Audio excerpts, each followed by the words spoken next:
राष्ट्रीय स्वयंसेवक संघ प्रमुख मोहन भागवत आज से 3 दिवसीय छत्तीसगढ़ दौरे पर हैं। भागवत कल अभनपुर के सोनपैरी गांव के कबीर आश्रम में आयोजित हिंदू सम्मेलन में शामिल होंगे। साथ ही एम्स में युवाओं के साथ संवाद करेंगे। आरएसएस प्रमुख 1 जनवरी को सद्भाव बैठक युवा कार्यकर्ता सम्मेलन में भी शिरकत करेंगे। इस दौरान सामाजिक संगठन और युवाओं की भूमिका पर चर्चा होगी। वहीं मोहन भागवत के दौरे को लेकर संघ पदाधिकारियों ने तैयारियां पूरी कर ली है। सोनपैरी गांव में भी हिंदू सम्मेलन को लेकर विशाल पंडाल बनाया गया है। तो हिंदू सम्मेलन में शिरकत करेंगे आरएसएस प्रमुख मोहन भागवत छत्तीसगढ़ पहुंच चुके हैं। आज से 3 दिवसीय दौरे पर हैं। 30 दिसंबर से 1 जनवरी तक वो छत्तीसगढ़ के प्रवास पर हैं और यहां पर वो युवाओं के साथ मंथन करेंगे। 31 दिसंबर को अभनपुर के सोनपैरी गांव पहुंचेंगे और यहां पर धार्मिक सम्मेलन में शामिल होंगे। कबीर आश्रम में आयोजित हिंदू सम्मेलन में शामिल होंगे। आरएसएस प्रमुख के दौरे को लेकर के तमाम तैयारियां पूरी कर ली गई है। तो युवा कार्यकर्ता सम्मेलन में भी शिरकत करेंगे। संघ प्रमुख मोहन भागवत युवाओं से संवाद कार्यक्रम में भी लेंगे हिस्सा। तो छत्तीसगढ़ में संघ प्रमुख का आगमन हुआ है। समाज संगठन और युवाओं की भूमिका पर होगी चर्चा। और उधर दतिया में मध्य प्रदेश कांग्रेस प्रभारी हरीश रावत ने कार्यकर्ताओं की बैठक ली, जिसमें एसआईआर को लेकर चर्चा की गई। इसके अलावा उन्होंने जिला कांग्रेस अध्यक्ष से मंडल अध्यक्ष और बूथ लेवल पर सभी नियुक्तियों का काम शीघ्र निपटाने के निर्देश दिए। बैठक के दौरान जिला अध्यक्ष को बदलने की मांग भी की गई। रावत ने मीडिया से चर्चा करते हुए कहा कि कांग्रेस में आंतरिक लोकतंत्र है, इसलिए सब लोग अपनी बात रखते हैं। भाजपा में नियुक्ति के बाद कोई मुंह भी नहीं खोल सकता, जबकि कांग्रेस में ऐसा नहीं है। मीडिया को जरूर यह विरोध लगता है। ये भारतीय राजनीति के अंदर जो आप एक तरफा तो फैसले होते हैं और उस पर चर्चा नहीं होने, इस संस्कृति के संदर्भ में अगर आपकी सोच है तो आपको इसको विरोध नजर आएगा। भारतीय जनता पार्टी के अंदर किसी भी संगठन का कोई भी विचारधारा और निर्णय के अंदर चर्चा तो छोड़ो, सोचने का भी अधिकार नहीं। रायगढ़ जिले के किरोड़ीमल नगर में सिंचाई के लिए 1981 में कोकड़ी तराई जलाशय का निर्माण किया गया, लेकिन भूमाफियाओं ने जलाशय की 40 से 50 एकड़ जमीन को फ्लाई ऐश से पाटकर जमीनें टुकड़ों में बेच दिया। अब हालात ये हैं कि जलाशय क्षेत्र में 200 से ज्यादा मकान खड़े हो चुके हैं। जिला प्रशासन की जांच में डैम क्षेत्र में 109 लोगों के अवैध कब्जे की पुष्टि हुई है। मामले में देखिए ये रिपोर्ट।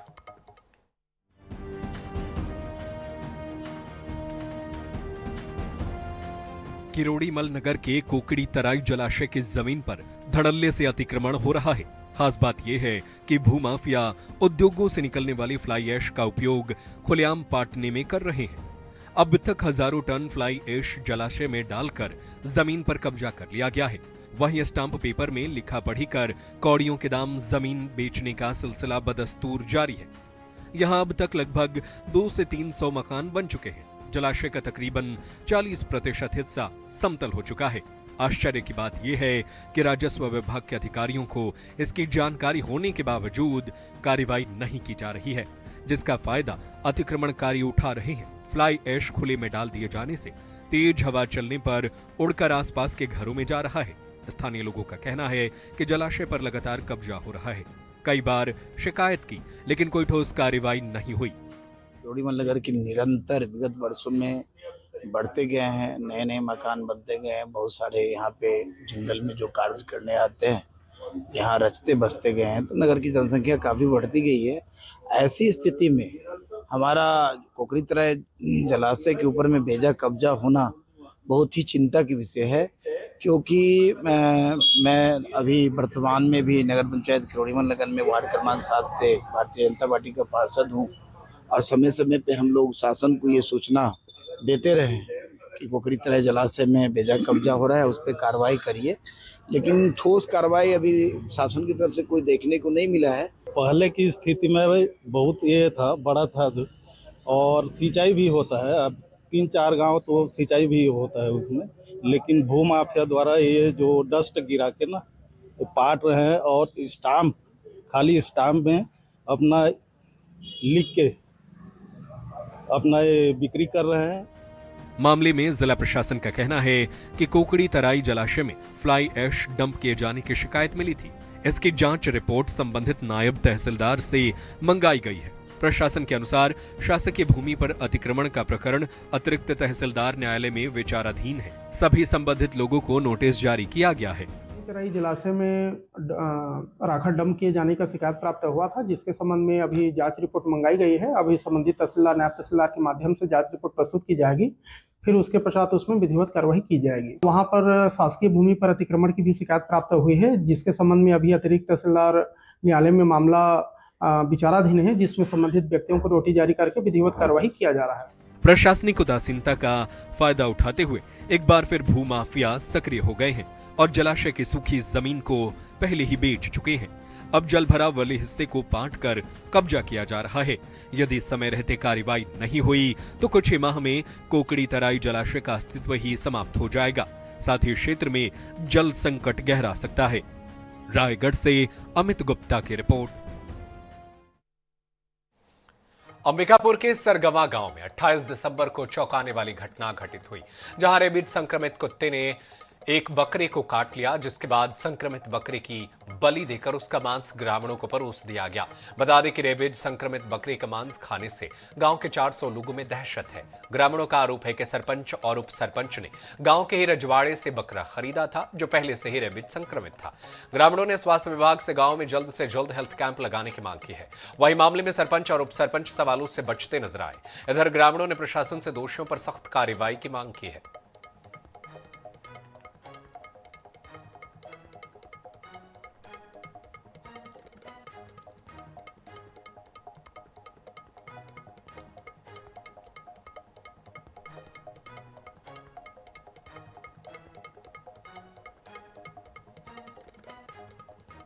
अपने गांव में निकाली का प्रोग्राम था, जो पूजा पाठ किया जाता है, पूरा गांव वाले बैठ के वहाँ खाते हैं। तो उसी के बीच किसी बकरे को कुत्ता ने चावा था, तो निकाली के अंदर उसको कटा हुआ बकरे को खिला दिया गया है। कितना बकरा कटा था? कम से कम 12 बकरा था। अभी क्या माहौल है गाँव का? गाँव का माहौल थोड़ा अशांत टाइप के है। कितने लोग? कि रेबीज का डर है कि क्या। गांव में निकाली पूजन होता है हर 3 साल में, देवी देवता लोग को चढ़ाते हैं। तो गांव के जितने भी जेंट्स लोग रहते हैं ना, तो लोग जाते हैं उसका प्रसाद उसाद लेने खाने के लिए। तो कितने बकरे कटे थे उस दिन? लगभग 15 आसपास कटा था। उसमें एक बकरा बीमार भी बताया जा रहा है। जी, इसमें पागल कुत्ता शायद काटा हुआ था, जिसको पूरे 400 आदमी में बांट के खिला दिया गया है। तो हम लोग को जानकारी भी नहीं था। रीवा जिले से शिक्षा के मंदिर को शर्मसार करने वाला मामला सामने आया है, जहां मनगवा विधानसभा के शासकीय कन्या हाई स्कूल गंगेऊ के प्राचार्य सुभाष चंद्र त्रिपाठी पर गंभीर आरोप है। छात्राओं ने प्राचार्य पर बैड टच और अश्लील बातें करने का आरोप लगाया है। प्राचार्य की हरकतों की जानकारी छात्राओं ने परिजनों को दी। वहीं पूरे मामले को लेकर परिजन में भारी आक्रोश है। परिजनों ने प्राचार्य के खिलाफ सख्त कार्रवाई की मांग की है। वहीं जिले के प्रभारी कलेक्टर डॉक्टर सौरभ सोनवड़े ने मामले को संज्ञान में लेते हुए जांच कराकर कार्रवाई की बात कही है।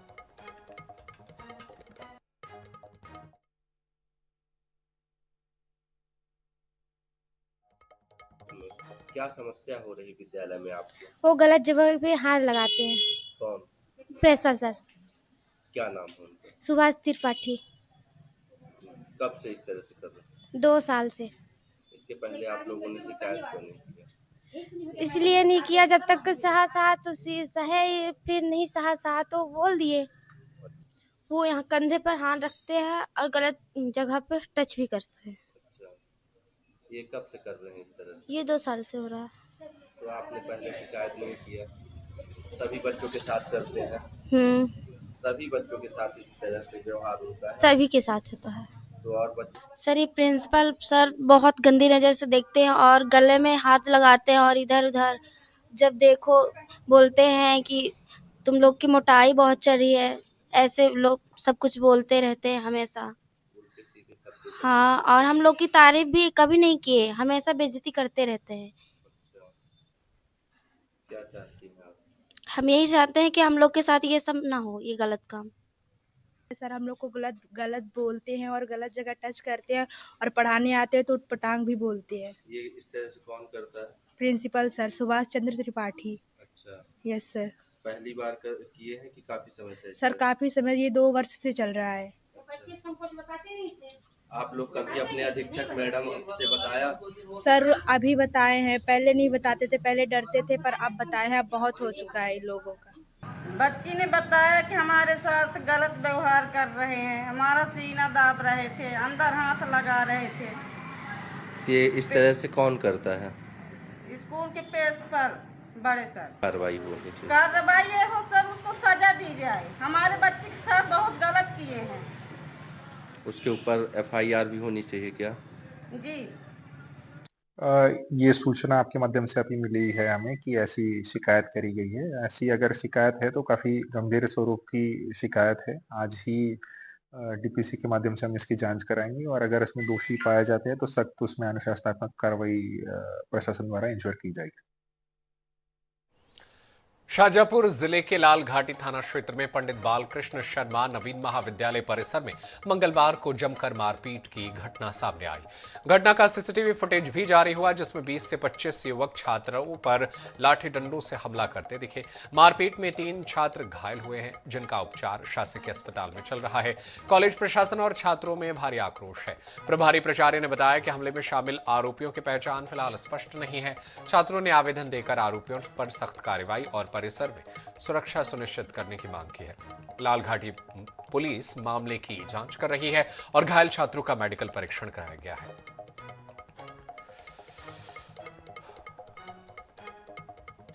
इंदौर में केम्को चॉकलेट फैक्ट्री में आग लगने से लाखों का नुकसान हो गया। दरअसल लसुड़िया थाना क्षेत्र के MR11 लसुड़िया मोरी क्षेत्र की केम्को चॉकलेट फैक्ट्री में अचानक आग लग गई। आग लगने से फैक्ट्री में रखा हुआ लाखों का कच्चा माल और तैयार चॉकलेट जलकर खाक हो गया।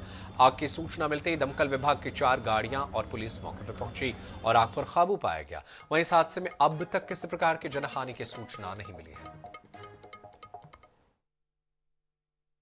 एक चॉकलेट फैक्ट्री में आगजनी की सूचना प्राप्त हुई थी, जिस पर तत्काल मौके पर पुलिस और फायर ब्रिगेड की गाड़ियां भेजी गई और अभी पिछला अपडेट मिलने तक आग पर काबू नहीं पाया जा सका है। प्रयास लगातार जारी हैं और इस पर आगे की अपडेट आपको की जाएगी। रीवा जिले के चाक घाट रेंज में मादा तेंदुए के शिकार का मामला सामने आया। शिकारियों ने तेंदुए के चारों पंजे काटकर शव गड्ढे में फेंक दिया। सूचना मिलने पर वन विभाग के अधिकारी मौके पर पहुंचे और पन्ना से डॉग स्क्वाड बुलाया गया। इस मामले में कुछ संदिग्धों के नाम सामने आए हैं और उनसे पूछताछ जारी है। तेंदुए का पोस्टमार्टम कराया गया है और शव का अंतिम संस्कार किया गया। मादा तेंदुए की अनुमानित उम्र 1 से 1.5 साल बताई जा रही है।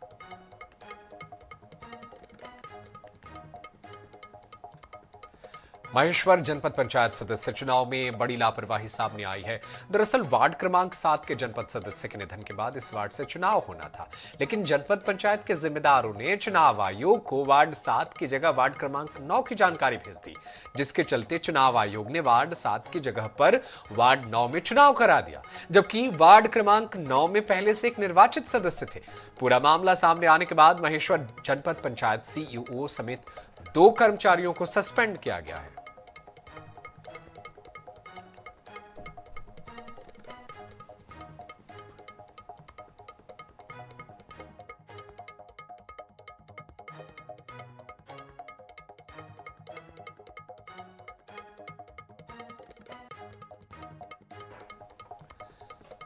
कोलार नदी पर बने जर्जर पुल के वर्षों से मरम्मत नहीं होने से ग्रामीणों को भारी परेशानी का सामना करना पड़ रहा था। भैरुंदा तहसील से 15 किलोमीटर दूर एक निजी कंपनी ने पहल करते हुए अस्थायी मार्ग बनाकर लोगों को राहत दी। Euphoria Mines and Minerals Consortium और पावर मैक प्राइवेट लिमिटेड ने 25 से 30 लाख रुपए खर्च कर 500 मीटर लंबा 4 लेन तैयार किया। यह मार्ग 6 गांवों को तहसील मुख्यालय से जोड़ता है। 24 घंटे में पूरा किया गया यह कार्य ग्रामीणों के लिए बड़ी राहत रही, लेकिन जिम्मेदार विभागों की लापरवाही पर सवाल भी खड़े करता है। ग्रामीणों को आवागमन में असुविधाएं हो रही थी। ये ब्रिज गिरने वाला है, जिसे देखते हुए कंपनी द्वारा निर्णय लिया गया और ये अस्थायी रूप से पुल का निर्माण किया जा रहा है। पुल कब बना था? पुराना वाला लगभग 2009 के आसपास बना है। अभी क्या दिक्कत आ रही है? अभी दिक्कत ये है, उसमें ओवरलोड वाहन तो निकल ही नहीं सकते और बाकी अपने कृषि वाहन भी नहीं निकल पा रहा। उसमें दरारें हैं, टूटने की कंडीशन में कभी भी गिर सकता है, दुर्घटना हो सकती है, जान माल को क्षति पहुंच सकती है। इसके लिए अब हुआ है अभी 4 रोज पहले, इसके लिए शिकायत दे दी हमने एजेंट साहब ने। क्या आश्वासन दिया? उन्होंने बनाने का बोला, और अभी तो हमारे रेत वाले कंपनी से चल रहा है ये कार्यक्रम, तो सारा उन्हीं के उससे हो रहा है। इससे कितने गांव लगे हुए हैं? इससे 10 से 12 गाँव लगे हुए हैं।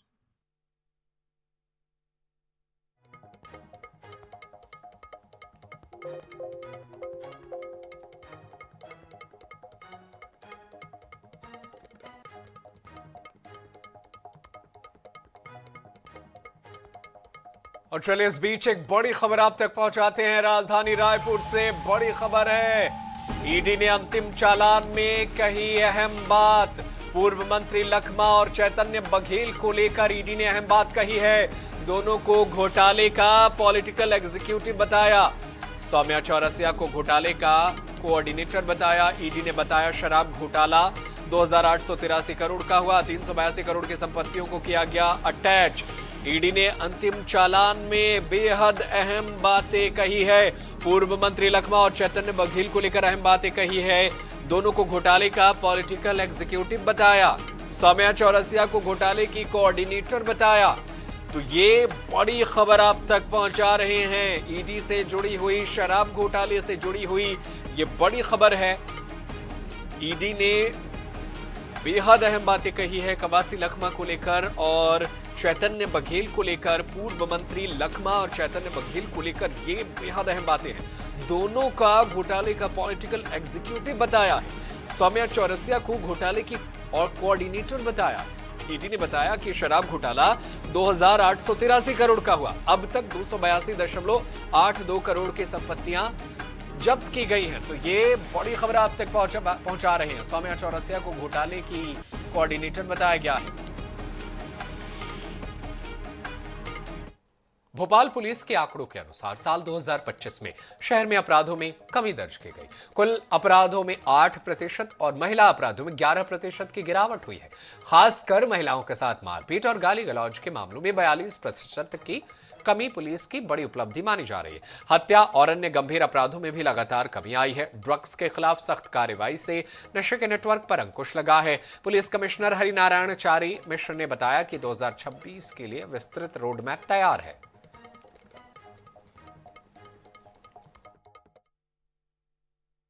देखिए, नव वर्ष के आगमन को लेके ग्वालियर के प्रत्येक नागरिक में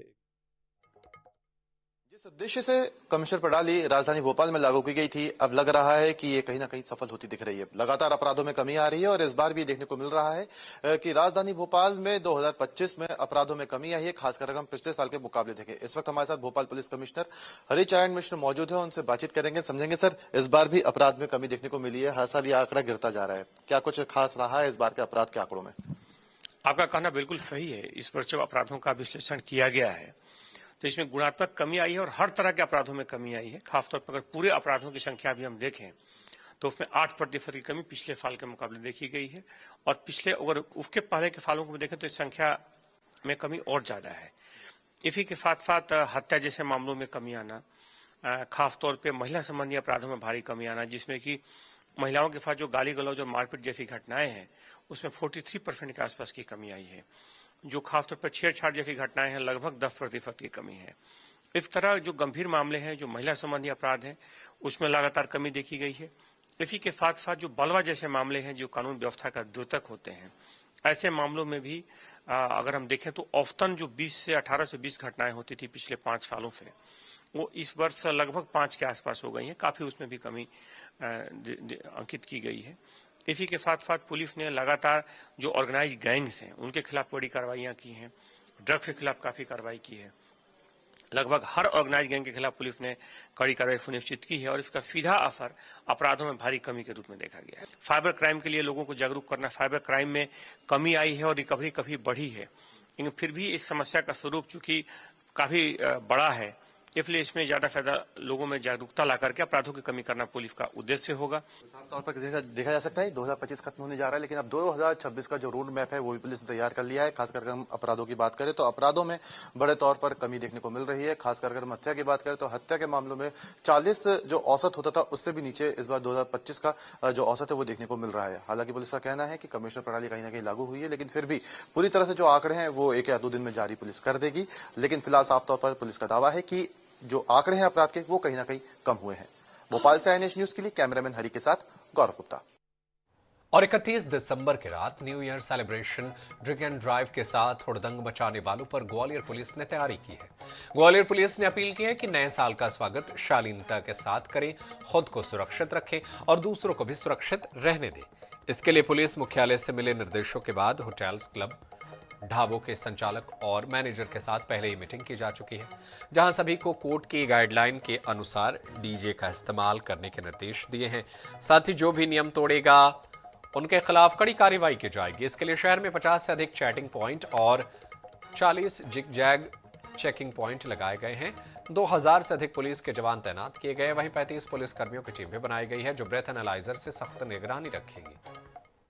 देखिए, नव वर्ष के आगमन को लेके ग्वालियर के प्रत्येक नागरिक में एक जोश का संचार होता ही है। पिछले सालों में जो इंतजाम किए गए थे वो काफ़ी सफल हुए थे। इस संबंध में पुलिस मुख्यालय की तरफ से निर्देश प्राप्त हुए हैं। ग्वालियर में नव वर्ष 2026 का आगमन अच्छे तरीके से हो, लोग खुशियों के साथ मनाएं, उसके लिए पुलिस ने पूरे सुरक्षा इंतजाम किए गए हैं। आप देख रहे होंगे पिछले दिनों में कई बार ये होता है कि कोहरे के कारण और शराब पी के गाड़ी चलाने के कारण बड़ी दुर्घटनाएं होती हैं। दुर्घटनाएं ना हो, तेज़ स्पीड में गाड़ियां ना चलें, इसके लिए 50 से अधिक स्थानों पे हमारी आज से ही चेकिंग स्टार्ट होगी। फिलहाल मेरे साथ इस बुलेटिन में इतना ही, लेकिन देश दुनिया की खबरें जारी है। आप देखते रहिए INH 24/7। धन्यवाद।